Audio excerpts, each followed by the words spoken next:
എൻ്റെ പേര് ഷീന. ഞങ്ങൾ പുതുവേലിയിലാണ് താമസം, കോട്ടയം ജില്ലയിലാണ്. ഞാനും എൻ്റെ ഭർത്താവും 2 കുഞ്ഞുങ്ങളും അടങ്ങുന്നതാണ് ഞങ്ങളുടെ കുടുംബം. ഭർത്താവിന് തടിപ്പണിയായിരുന്നു. എത്ര വയസ്സുണ്ട് ഇപ്പം? 42 വയസ്സുണ്ട്. 40 വയസ്സായപ്പം, അതായത് 2020 ഓഗസ്റ്റ് 13-ാം തീയതി പണി കഴിഞ്ഞ് വീട്ടിലേക്ക് പോരുന്ന വഴിക്ക് ഓടിച്ചിരുന്ന ബൈക്ക് ഒരു ഇലക്ട്രിക് പോസ്റ്റിൽ ഇടിക്കുകയും തലയ്ക്ക് ഗുരുതരമായി പരിക്കേറ്റ് കോട്ടയം മെഡിക്കൽ കോളേജിൽ 13 ദിവസവും ബാക്കിയുള്ള 15 ദിവസം മോനിപ്പള്ളി ആശുപത്രിയിലും ആയിട്ട് കഴിഞ്ഞ് വീട്ടിലേക്ക് പോന്നു. ഞങ്ങളുടെ കുടുംബത്തിൻ്റെ ഏക ആശ്രയമായിരുന്നു ഭർത്താവ്. ഞാൻ ഡിഗ്രി വരെ പഠിച്ചതാണ്. ഒരു സ്കൂളിൽ ടെമ്പററി പോസ്റ്റിൽ വർക്ക് ചെയ്യുമായിരുന്നു. ഡിഗ്രി എന്ന് പറയുമ്പോൾ BA എക്കണോമിക്സ് ആണ് ഞാൻ. അതിലുപരി ഞാൻ പ്രീ പ്രൈമറിയുടെ കോഴ്സ് ചെയ്തിട്ടുണ്ട്. കമ്പ്യൂട്ടർ ഫാക്കൽറ്റി ആയിട്ട് വർക്ക് ചെയ്തിട്ടുണ്ട്. അങ്ങനെ ജോലിയൊക്കെ ചെയ്തിരുന്ന സമയത്ത് ഇപ്പോൾ പോകാൻ പറ്റുന്നുണ്ടോ? ഇപ്പോൾ പോകാൻ പറ്റുന്നില്ല. കാരണം അപകടത്തിൽ ബ്രെയിൻ ഇഞ്ചറിയാണ് ഭർത്താവിന് സംഭവിച്ചിരിക്കുന്നത്. അതുമൂലം തലയുടെ മുൻവശം നെറ്റി ഉൾപ്പെടെയുള്ള ഭാഗം എടുത്തു മാറ്റി, ഇവിടെ എടുത്തു മാറ്റി. ഇവിടെ ഒന്നുമില്ല, ഫുള്ളായിട്ടല്ലേ? നെറ്റിയുടെ മുൻഭാഗം മുഴുവൻ ഫുള്ളായിട്ടല്ലേ എടുത്തു മാറ്റി. ഓപ്പറേഷൻ ചെയ്ത ഭാഗത്തിന്റെ ഫ്രണ്ടൊക്കെ അത് തന്നെയാണ്. ഇതാണ് ഫ്രണ്ട്. അതിന് ഫ്രണ്ടിലൊന്നുമില്ല. ഇതിന്റെ ഫ്രണ്ടിൽ നെറ്റി എന്ന് പറയുന്നത് നമ്മളെ പോലെ തൊട്ട് നോക്കുമ്പോൾ ബോൺ അവിടെ ചേട്ടനവിടെ ഇല്ല. അപകടത്തെ തുടർന്ന് ഓർമ്മ നഷ്ടപ്പെട്ടു പോയി. പരസ്പര വിരുദ്ധമായിട്ട് ഉള്ള കാര്യങ്ങൾ, കുഞ്ഞുങ്ങളുടെയൊക്കെ പേര് മനസ്സിലുണ്ടെങ്കിൽ പോലും കുഞ്ഞുങ്ങളെ തിരിച്ചറിയാൻ പാടില്ലാത്തൊരവസ്ഥ. അതാണോ പിന്നെ പാസ്റ്റർ വന്ന് മുൻസിപ്പൽ പാസ്റ്റർ പ്രാർത്ഥിച്ചുകൊണ്ടിരിക്കുന്ന സമയത്ത് മൂത്രം പോയത് അറിയാതെ, ചേട്ടൻ അറിയാണ്ട് തന്നെ മൂത്രം പോകുന്ന ഒരവസ്ഥയും. നമ്മളെപ്പോലെ കാര്യങ്ങളെ ഗ്രഹിക്കാനുള്ള ഒരു കഴിവൊന്നും ശരീരത്തിനില്ല. ബാത്റൂമിൽ പോകുന്നതിനോ ഒന്നും അറിയത്തില്ല. പോയി കഴിഞ്ഞാൽ വളരെ ബുദ്ധിമുട്ടാണ്. നമ്മളൊരു കുഞ്ഞിനെ എങ്ങനെ പരിചരിക്കുന്നുവോ ആ രീതിക്ക് നമ്മൾ പരിചരിക്കണം. എന്താ ജോലിക്കൊക്കെ പോകാത്തെ? ജോലിക്ക് പോകാൻ ഭർത്താവിനെ ഇട്ടേച്ച് പോകാൻ പാടില്ലാത്തൊരവസ്ഥയിലാണ് ഞാൻ. കാരണം എന്നാന്ന് ചോദിച്ചാൽ എപ്പോഴും ഒരാൾ വേണം. എനിക്ക് അപകടം പറ്റി എന്നുള്ളൊരു തിരിച്ചറിവ് വന്നെങ്കിൽ, വീട്ടിൽ ഇരിക്കുവാണെന്നുള്ളൊരു അവസ്ഥ വന്നെങ്കിൽ എനിക്കൊരു ജോലിക്ക് പോകാമായിരുന്നു. എനിക്കങ്ങനെ തന്നെ ഇട്ടേച്ച് പോകാൻ പാടില്ല. ഇതിനിടയ്ക്ക് ഒരു പ്രാവശ്യം ഫിറ്റ്സ് വന്നു. ഫിറ്റ്സ് വരാനുള്ള സാധ്യത എപ്പോഴും മുന്നിൽ കണ്ടുകൊണ്ടാണ് ഞങ്ങൾ കഴിയുന്നത്. തുടർന്ന് ഞങ്ങൾ ഈ ഒരു വീഡിയോ എടുക്കാൻ വേണ്ടിയിട്ട് സജി പള്ളിക്കുന്ന് സാറിനോട്, ഞങ്ങളുടെ സഭയിലെ മോൻസി പാസ്റ്റർ അഭ്യർത്ഥിച്ചു. ഞങ്ങൾക്ക് ഒരു നേരത്തെ ഭക്ഷണത്തിന് പോലുമുള്ള വക ഞങ്ങൾക്കില്ല. കാരണം ഒരു ജോലിക്ക് പോകാനായിട്ട് പറ്റുന്നില്ല. 2 കുഞ്ഞുങ്ങളുണ്ട്. ഒരു ആൺകുട്ടിയുണ്ട്, ഒരു പെൺകുട്ടിയുമുണ്ട്. 8ാം ക്ലാസ്സിലും 4ാം ക്ലാസ്സിലുമാണ് പഠിക്കുന്നത്. ചികിത്സയ്ക്കായിട്ട് അത്യാവശ്യം നല്ല 4 ലക്ഷം രൂപയോളം കടമുണ്ട് ഞങ്ങൾക്ക്. ഒരു ജോലിക്ക് പോകാൻ പറ്റുന്നില്ല. സ്കൂളിൽ ഉച്ചയ്ക്ക് കഞ്ഞിയുള്ളത് കൊണ്ട് കുഞ്ഞുങ്ങളുടെ ആ ഒരു ഭക്ഷണകാര്യം അങ്ങനെ നടന്നു പോകും. ചേട്ടന് മരുന്നുണ്ട്, അത് മേടിക്കാൻ പോലും ഞാൻ മറ്റുള്ളവരുടെ കയ്യിൽ നിന്ന് കടം മേടിക്കേണ്ട ഒരവസ്ഥയാണ് എനിക്കുള്ളത്. ജീവിക്കാൻ വളരെ ബുദ്ധിമുട്ടാണ്. കുടുംബത്തിലെ കാര്യങ്ങളും മരുന്നിൻ്റെ കാര്യങ്ങളും, കുഞ്ഞുങ്ങൾക്ക് എന്തെങ്കിലും അസുഖം വന്നാലും എനിക്കും ഒക്കെ. എനിക്കാണെങ്കിൽ ഒരു 2 വർഷമായിട്ട് ഈ കെട്ടിയതിൻ്റെ അപകടത്തെ തുടർന്ന് എനിക്ക് ഓവർ ഷുഗറായി, കാലിൽ വെരിക്കോസ് വെയിനുണ്ട്.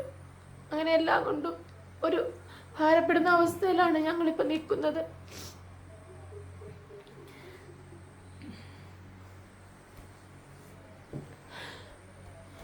അതുകൊണ്ട് ഒരു ഭർത്താവിനാണെങ്കിൽ ഇന്ന് കിടക്കയിലൊന്ന് എഴുന്നേൽക്കണമെന്നുണ്ടെങ്കിൽ പോലും എൻ്റെ ഒരു കൈസഹായം ഇല്ലാതെ പറ്റിയല്ല. അത് കാരണം എനിക്കൊരു ജോലിക്ക് പോകുന്നതിന് ഒന്നും സാധിക്കുന്നില്ല. പോരാത്തതിന് എന്നാന്ന് ചോദിച്ചാൽ നമ്മളെപ്പോലെ ഒന്ന് തിരിഞ്ഞു കിടക്കുന്നതിനോ തലയൊന്ന് ചരിച്ച് വെക്കുന്നതിനോ ഒന്നും കഴിയില്ല.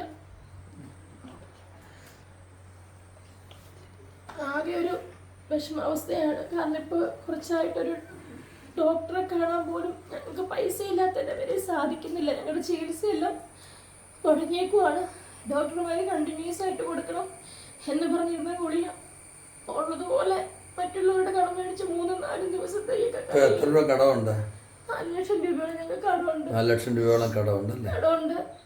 പക്ഷെ ഒരു ജോലിക്ക് പോകാവുന്ന ഒരു അവസ്ഥയാണെങ്കിൽ ഇതുപോലൊരു അവസ്ഥ ഇല്ലായിരുന്നു. വിദ്യാർത്ഥി വിട്ടിട്ട് പോകാൻ കഴിയാത്ത സ്ഥിതിയാണ്. അത് ഇട്ടിട്ട് പോകാൻ പറ്റാത്തൊരവസ്ഥയായിരുന്നു. ഒരാളെപ്പോഴും കൂടെ വേണം. പോരാത്തിന് എന്നാന്ന് വെച്ചാൽ തലയുടെ ഇവിടെ ബോണില്ലാത്തത് കാരണം ഒരു വീഴ്ചയോ തട്ടലോ മുട്ടലോ ഒന്നും ഇനി ഒരിക്കലും ചേട്ടന് വരാൻ പറ്റത്തില്ല. ഭയങ്കര ഓർമ്മക്കുറവാണല്ലോ. ഞാൻ വന്നപ്പോ ഇന്ന് ഈസ്റ്റർ ആയിരുന്നു എന്നൊക്കെ എന്നോട് പറഞ്ഞു. അങ്ങനെ പറയും. ചിലപ്പോ എന്നോട് ചോദിക്കും, നിന്റെ 2 പിള്ളേരെന്തി, ഇവിടെ കിടന്ന പിള്ളേരെന്തി, പെങ്ങന്മാരുടെ പിള്ളേരുടെ പേര് പറഞ്ഞിട്ട് അവരാണോ ഇവിടെ ഉള്ളത്? അങ്ങനെ പരസ്പര വിരുദ്ധമായിട്ടുള്ള കാര്യങ്ങളൊക്കെയാണ് പറയണത്. ഈസ്റ്റർ ആയിരുന്നു എന്നൊക്കെ എന്നോട് പറഞ്ഞു. ഈസ്റ്റർ ആയിരുന്നു എന്ന് പറഞ്ഞ് സാറിനോട് പറഞ്ഞു. പിന്നെ എന്നാന്ന് ചോദിച്ചാൽ പല്ല് തേക്കാനുള്ളൊരു ഓപ്ഷൻ ആയിട്ടില്ല. ഒരു പല്ല് തേക്കാന്ന് പറഞ്ഞ പേസ്റ്റും ബ്രഷും എടുത്തു കൊടുത്താൽ പോലും ഒരു കുറേ നേരം പേരയുടെ ചുറ്റും നടക്കുമല്ലാതെ എപ്പോഴും ഒരാളുണ്ട്. കാരണം ഒരു വീഴ്ച ഇനി ഒരിക്കലും ചേട്ടന് പറ്റിയല്ല.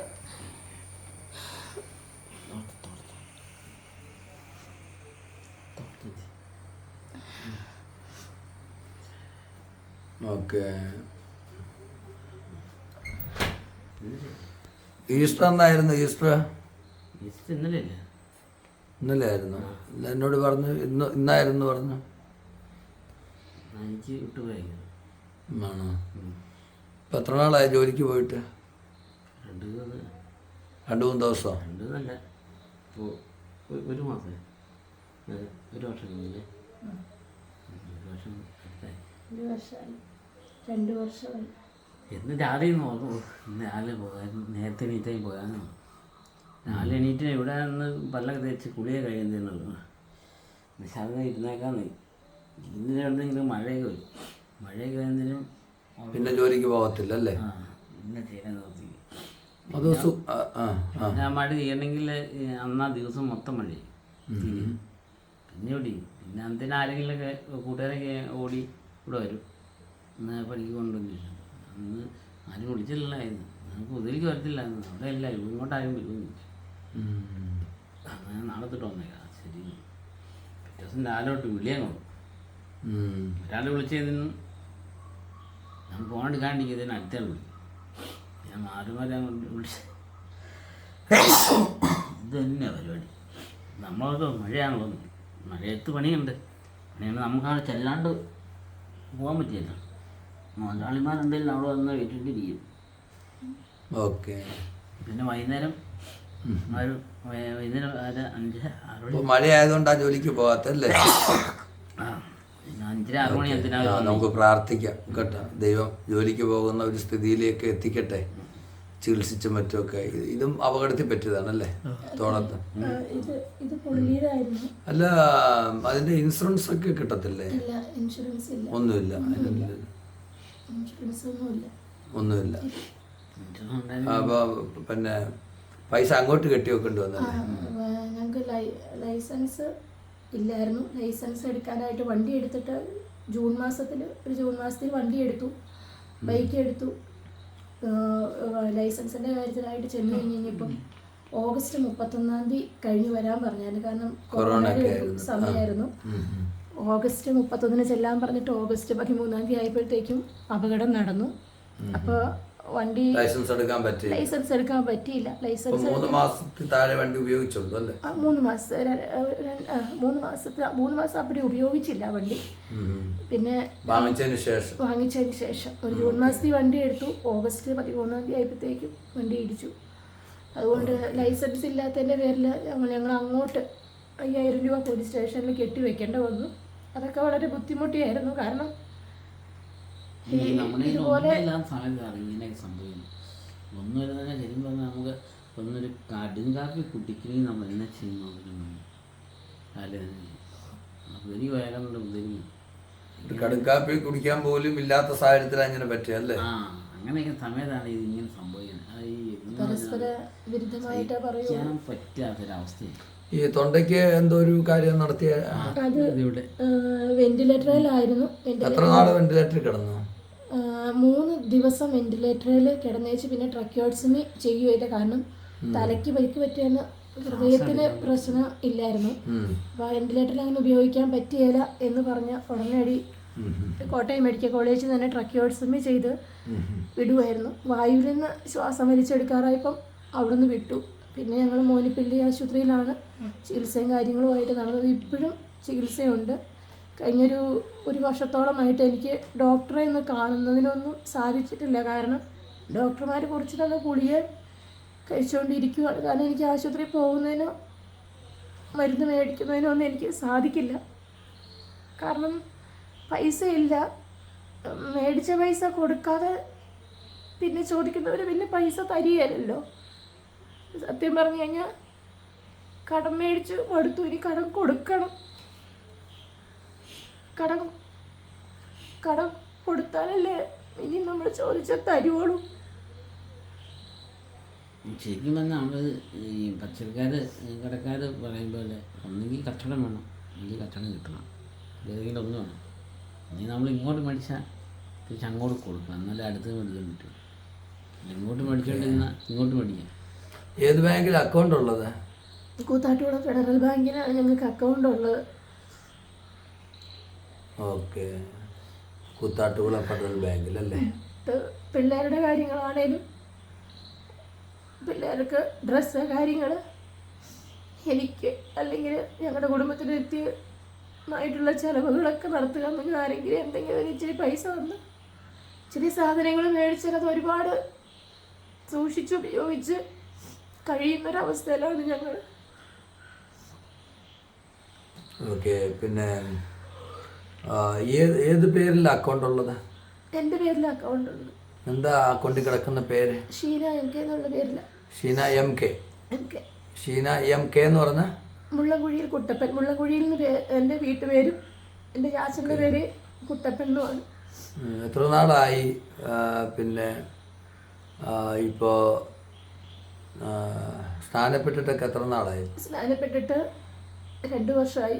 കാരണം അപകടം നടന്നു കഴിഞ്ഞപ്പം വിശ്വാസത്തിലേക്ക് ഞാൻ പോയി.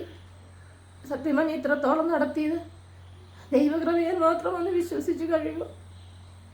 ഓക്കെ, നമുക്ക് പ്രാർത്ഥിക്കാം. ദൈവം ഏതെങ്കിലും വഴികളെ തുറന്നു തരും. നമുക്ക് ആ വിഷയത്തിന് വേണ്ടി പ്രത്യേകമായി പ്രാർത്ഥിക്കാം. Okay, praise the Lord. എൻ്റെ പേര് പാസ്റ്റർ സജി പള്ളിക്കുന്ന്. ഈ കുടുംബം എന്നെ വളരെ കാലമായിട്ട്, വളരെ കാലം എന്ന് പറഞ്ഞാൽ ഒരു വർഷമായിട്ട് പ്രിയ ഇവരുടെ പാസ്റ്ററും ഈ സഹോദരിയൊക്കെ എന്നെ പാസ്റ്റർ കുറേ നാളുകളായിട്ട് വിളിച്ചു. അതിനുശേഷം ഈ സഹോദരി ഒത്തിരി ഇവരുടെ ശോചനീയാവസ്ഥകൾ എന്നോട് പറഞ്ഞു. എന്നാൽ അന്നൊന്നും വരാനായിട്ട് കഴിഞ്ഞില്ല. എന്നാൽ വളരെ ദയനീയമാണ് ഈ കുടുംബത്തിൻ്റെ ഇപ്പോഴത്തെ ഒരു സ്ഥിതി എന്ന് പറയുന്നത്. ഭക്ഷണത്തിന് പോലും ബുദ്ധിമുട്ടുന്നു, ഒരു വരുമാനവുമില്ല. നല്ല ഒരു വിദ്യാസമ്പന്നയായ ഒരു സഹോദരിയാണ്. എങ്ങനെ ഒരു ജോലിക്ക് പോകാനുള്ള സാഹചര്യങ്ങളൊന്നുമില്ല. ഇദ്ദേഹത്തെ ഇട്ടിട്ട് അല്പം പോലും മാറിപ്പോകാനായിട്ട് കഴിയുകയില്ല. കാരണം ഒരു കൊച്ചുകുട്ടിയെ പോലെയാണ്. അല്പസമയം കിട്ടിയാൽ വെള്ളത്തിൽ കളി, അങ്ങനെ പല കാര്യങ്ങളായിട്ട് അങ്ങനെ പോകുന്നു. അപ്പോൾ മറ്റാരും നോക്കാനൊന്നുമില്ല. കുഞ്ഞുങ്ങൾ സ്കൂളിൽ പോകും. അപ്പോൾ അങ്ങനെ ഒരു വലിയൊരു പ്രയാസത്തിലൂടെ പോവുകയാണ്. ചികിത്സ മുടങ്ങി, മരുന്ന് മുടങ്ങുന്നു. അതുപോലെ തന്നെ ഈ സഹോദരിക്ക് വെരിക്കോസിൻ്റെ പ്രശ്നമുണ്ട്. അത് വളരെ വലുതായി. പെട്ടെന്ന് തന്നെ ചികിത്സ തേടേണ്ട ഒരു സ്ഥിതിയിലാണ്. പക്ഷേ അതിലൊന്നും ശ്രദ്ധിക്കാൻ കഴിയാതെ ആ നിലയിലായിരിക്കുന്നു. വളരെ ശാരീരികമായ ബുദ്ധിമുട്ടുകളുണ്ട്. ഷുഗറിൻ്റെ പ്രശ്നങ്ങളും മറ്റ് അസുഖങ്ങളൊക്കെ വളരെ ഇതായിട്ടുണ്ട്. വളരെ മാനസിക പ്രയാസങ്ങൾ. ഭക്ഷണത്തിന് പോലും കുഞ്ഞുങ്ങൾക്ക് ഭക്ഷണത്തിനുള്ള കാര്യങ്ങൾ ക്രമീകരിക്കാനോ അത് കൊടുക്കാനോ അവരുടെ കുഞ്ഞുങ്ങളുടെ ആവശ്യങ്ങൾ പിന്നെ ചെയ്യാനോ അവർക്ക് നല്ല ഡ്രസ്സ് എടുക്കാനോ അവർ നല്ല ഭക്ഷണം പോലും കുഞ്ഞുങ്ങൾക്ക് നല്ല ഭക്ഷണം പോട്ട് ഒരു ചെറിയ അളവിലെങ്കിലും കൊടുക്കാൻ കഴിയാത്ത ഒരു സാഹചര്യത്തിലൂടെയാണ് ഈ കുടുംബം പോകുന്നത്. ദയവായിട്ട് ഈ കുടുംബത്തെ സഹായിക്കണമേ എന്ന് ഞാൻ ദൈവനാമത്തിൽ അഭ്യർത്ഥിക്കുകയാണ്. നമ്മൾ പൈസ നമ്മൾ പ്രാർത്ഥിക്കുകയും നമ്മൾ സാമ്പത്തികമായി സഹായിക്കുകയും ചെയ്തെങ്കിൽ മാത്രമേ ഈ കുടുംബത്തിന് നിലനിൽക്കാനായി കഴിയൂ. ഈ സഹോദരന് ഇനി ട്രീറ്റ്മെൻറ്റ് ഉണ്ട് എന്ന് ഡോക്ടേഴ്സ് പറയുന്നുണ്ട്, ഇടയ്ക്കിടെ കൊണ്ടുവരേണ്ടതാണ്. പക്ഷേ ഇവിടെ നിന്ന് അവർക്ക് കൊണ്ടുപോകാൻ ഒരു മാർഗവും ഇല്ല, ആരും സഹായിക്കാനുമില്ല. അങ്ങനെ ഒരു സാഹചര്യത്തിലൂടെയാണ് അവർ മുന്നോട്ട് പോകുന്നത്. ദയവായിട്ട് ഈ കുടുംബത്തെ സഹായിക്കണമേ എന്ന് ഞാൻ ദൈവനാമത്തിൽ അഭ്യർത്ഥിക്കുകയാണ്. ഈ കുടുംബത്തിന് വേണ്ടി പ്രത്യേകം പ്രാർത്ഥിക്കണമേ. കഴിയുന്നിടത്തോളം ആളുകളിലേക്ക് ഇത് ഷെയർ ചെയ്ത് കൊടുക്കണമേ എന്ന് ഞാൻ അപേക്ഷിക്കുകയാണ്. ഈ കാര്യങ്ങളെക്കുറിച്ച് നിങ്ങൾക്ക് വിശദമായിട്ടറിയണമെങ്കിൽ 9745920074 എന്നീ നമ്പറിലോ 93888989 93 എന്നീ നമ്പറിലോ വിളിച്ച് വിവരങ്ങൾ അന്വേഷിക്കാവുന്നതാണ്. കർത്താവ് അനുഗ്രഹിക്കട്ടെ. വെരിക്കോസിൻ്റെ പ്രശ്നത്തെക്കുറിച്ച് പറഞ്ഞല്ലോ, എന്താ പ്രശ്നം? അത് വലത് കാലിലാണ് വെരിക്കോസിൻ്റെ പ്രശ്നമുള്ളത്. ഞരമ്പ് തുടയിലൊക്കെ തടിച്ച് കിടക്കുകയാണ്, നമുക്ക് നിൽക്കാൻ പറ്റത്തില്ല. ഒരുപാട് നേരം നിന്നിട്ടുണ്ടെങ്കിൽ കാലിന് ഭാരം ചെന്നിട്ടുണ്ടെങ്കിൽ ഞരമ്പെല്ലാം തടിച്ച് വീർക്കും. പിന്നെ നമുക്ക് പറ്റത്തില്ല, തണുപ്പൊട്ടും പറ്റത്തില്ല. പിന്നെ കാലിന് ഭയങ്കര വേദനയായിരിക്കും നമുക്ക്. പിന്നെ രണ്ട് കാലുകൾക്ക് തമ്മിൽ വ്യത്യാസങ്ങളുണ്ട്. ഒരു കാലിന് വണ്ണം കൂടുതലും ഒരു കാലിന് വണ്ണം കുറവും ഉണ്ട്. ഭാരം കൂടുതലുണ്ട്, ഭാരക്കുറവും അനുഭവപ്പെടുന്നുണ്ട്. പക്ഷെ ഈ ഒരു അവസ്ഥയിൽ ഞങ്ങൾക്ക് ആശുപത്രിയിൽ പോകുന്നതിനൊന്നും സാധിക്കാത്തൊരവസ്ഥയിലാണ്. ആശുപത്രിയിൽ പോകാനായിട്ട് പറ്റിയായിരുന്നോ? ആശുപത്രി പോകാനായിട്ട് സാധിച്ചിട്ടില്ല, ഇന്ന് വരെ സാധിച്ചിട്ടില്ല. കാരണം എന്താണെന്ന് ചോദിച്ചാൽ കുഞ്ഞുങ്ങളുടെ രണ്ടുപേരുടെയും ഭർത്താവിൻ്റെയും കാര്യം നോക്കിക്കഴിയുമ്പോൾ ഒഴിവാക്കാവുന്നത് എൻ്റെ കാര്യം മാത്രമേ ഉള്ളൂ. അതുകൊണ്ട് എൻ്റെ കാര്യം ഞാൻ നോക്കാറില്ല.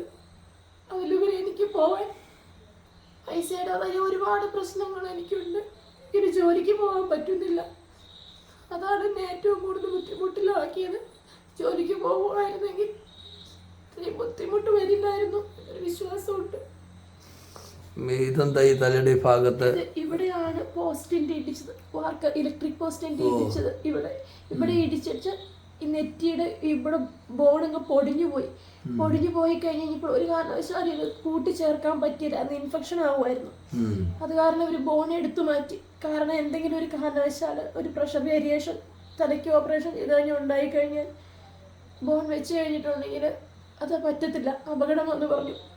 പിന്നെ അതുകൊണ്ട് ഇത് ഇവിടുന്ന് തൊട്ട് തലയോട്ടിയുടെ ഇവിടുന്ന് തൊട്ട് ഈ ഭാഗം എടുത്ത് മാറ്റിയേക്കുവാണ്. പിന്നെ ഇത് വേണമെങ്കിൽ വെക്കാം, ആർട്ടിഫിഷ്യലായിട്ട് വെക്കുമ്പോൾ ചേട്ടനിന് പൂർണ്ണമായിട്ടുള്ളൊരു നോർമലായിട്ടൊരു അവസ്ഥയിലേക്ക് വന്ന് രണ്ടാമത് വെക്കണമെന്നുണ്ടെങ്കിൽ പൈസ മുടക്കുണ്ട്. കാരണം ഇങ്ങനെ ഇവിടെ ഒരു ബോണില്ലാത്ത അവസ്ഥയാകുമ്പോൾ ഒരു തട്ടലോ മുട്ടലോ വീഴ്ചയോ ഉണ്ടോ ഇങ്ങനെ തൊടുമ്പോൾ നമുക്കറിയാം പോയി. അത് കാരണം അതുകൊണ്ട് അതുകൊണ്ട് ഒരു തട്ടലോ മുട്ടലോ ഒരു വീട്ടിൻ്റെ ഉള്ളിൽ നിന്ന് ഇറങ്ങുമ്പോൾ ഇല്ലെങ്കിൽ എവിടെയാണേലും ഞങ്ങൾ എപ്പോഴും ഒരു കൈ, കാരണം ഒരു ഈ വീഴ്ചയിലൂടെ ഒരു കണ്ണിന് ഒരു ഇച്ചിരി കാഴ്ചക്കുറവ് സംഭവിച്ചിട്ടുണ്ട്. കാരണം ഈ ഇടത് കണ്ണിന് കാഴ്ച കുറവുണ്ട്. ഇപ്പോൾ കറക്റ്റായിട്ടുള്ള കാര്യങ്ങളൊന്നും കാണില്ല. ഇപ്പം നടന്നു പോകുന്ന വഴിക്കൊരു വടിയോ ഒരു കല്ലോ കിടന്നാൽ കാണില്ല. അപ്പോൾ തട്ടിയാൽ പൂർണ്ണമായിട്ടും ചേട്ടൻ വീണ് കഴിഞ്ഞാൽ പിന്നെ നമുക്ക് തിരിഞ്ഞു നോക്കാൻ പറ്റത്തില്ല. അതുകൊണ്ട് ഞങ്ങളെപ്പോൾ ഇറങ്ങിയാലും ഒരു കൈ, എവിടെ പോയാലും എൻ്റെയും കുഞ്ഞുങ്ങളുടെ നടുക്ക് വെച്ചുകൊണ്ടാണ് ഞങ്ങൾ പോകുന്നത്. കാരണം അതുപോലെ ഒരു അവസ്ഥയിലാണ് ഞങ്ങൾ നിൽക്കുന്നത്. അതുകൊണ്ട് ഈ ബോൺ വെക്കണമെന്നുണ്ടെങ്കിലും പൈസയുടെ ആവശ്യമുണ്ട്. ഏറ്റവും ഒടുവിലായിട്ട് എന്തെങ്കിലും പറയാനുണ്ടോ? എല്ലാ ദൈവമക്കളും ഞങ്ങൾക്ക് വേണ്ടി പ്രാർത്ഥിക്കുകയും ഞങ്ങളെ സഹായിക്കുകയും ചെയ്ത് ഞങ്ങൾക്കൊരു 2 കുഞ്ഞുങ്ങളെ വളർത്തി ജീവിക്കാനുള്ളൊരു അവസരം തരണേന്ന് എല്ലാ ദൈവമക്കളോടും താഴ്മയായിട്ട് പ്രാർത്ഥിച്ച് അപേക്ഷിക്കുകയാണ്. ദൈവം ഇതിനായിട്ട് അനുഗ്രഹിക്കട്ടെ. പ്രത്യേകമായി പ്രാർത്ഥിക്കാൻ ലോകത്തിന് വിവിധ ഭാഗങ്ങളിലുള്ള ദൈവമക്കൾ ഈ കാര്യങ്ങളിൽ പ്രാർത്ഥിക്കുകയും ഏറ്റവും വലുത് പ്രാർത്ഥനയാണ്. അവരെക്കൊണ്ട് കഴിയുന്ന കാര്യങ്ങൾ സഹായിക്കുകയും ചെയ്യുമെന്ന് നമുക്ക് പ്രതീക്ഷിക്കാം. തീർച്ചയായിട്ടും അവരങ്ങനെ ചെയ്യും. അവരുടെയും സമൃദ്ധിയിൽ നിന്നൊന്നും അല്ല നൽകുന്നത്, അവരുടെ ഇല്ലായ്മയിൽ നിന്നാണ് ഇതൊക്കെ നൽകുന്നത്. എങ്കിലും നമ്മൾ അവർക്ക് വേണ്ടി പ്രത്യേകമായി പ്രാർത്ഥിക്കണം. കർത്താവ് ധാരാളം വാനിൽ അനുഗ്രഹിക്കട്ടെ. Praise the Lord. ഈ വീഡിയോയിൽ കാണുന്ന എല്ലാ പ്രിയമുള്ളവരോടും ഞാൻ ഒരിക്കൽ കൂടെ അപേക്ഷിക്കുന്നു, ഈ കുടുംബത്തിനോട് പ്രാർത്ഥിക്കണം, സഹായിക്കണമേ. എൻ്റെ പേര് പാസ്റ്റർ സജി പള്ളിക്കുന്ന്. ദൈവം എല്ലാവരെയും അനുഗ്രഹിക്കട്ടെ. ആമേൻ.